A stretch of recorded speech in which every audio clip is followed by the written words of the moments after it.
Hey everybody, Tim here with today's episode of Star Trek Voyager, Season 7, Episode 6, The Inside Man.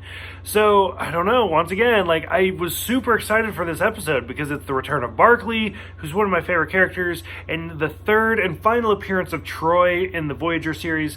So that was kind of cool, but it still just kind of missed the mark for me a little bit, where in the beginning they talk about how we get these transmissions from Earth, or from at least the Alpha Quadrant, every 32 days, but we missed last month's transmission.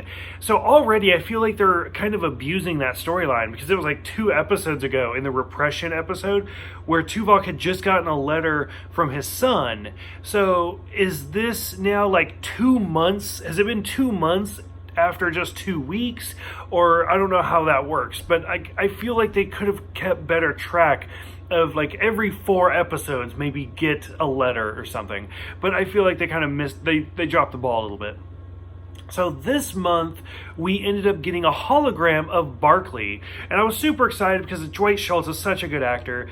And just like, he portrays Barclay in a different way, which would make sense because he's very like outspoken and he's very confident and he like just the way he talks.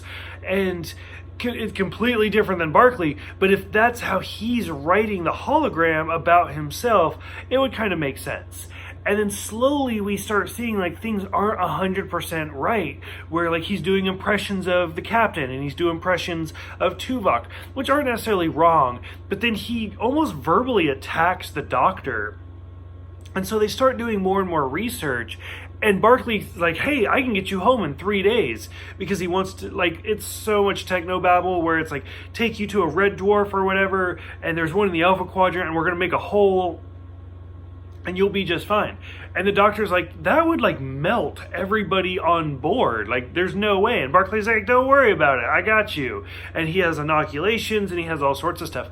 Well, it turns out that a Ferengi ship has actually been like intercepting the last 2 months of transmissions from the Alpha Quadrant, and they're just trying to get 7 of 9 back to sell her nanoprobes and makes tons of money and stuff like that. And like, of course, Barclay ends up realizing it, they sabotage the whole thing, and they send the Ferengi away. But I don't know, like just the whole episode, the whole like misdirection thing just didn't quite sit with me. And like seeing Barclay on Voyager, as cool as that could have been, like it just, something bothered me about it. Maybe because he was like this inside man, like the title says, but I don't know, like there was something missing. So for those who have seen this one, what did you guys think? Let me know, and I will see you guys next time for Body and Soul.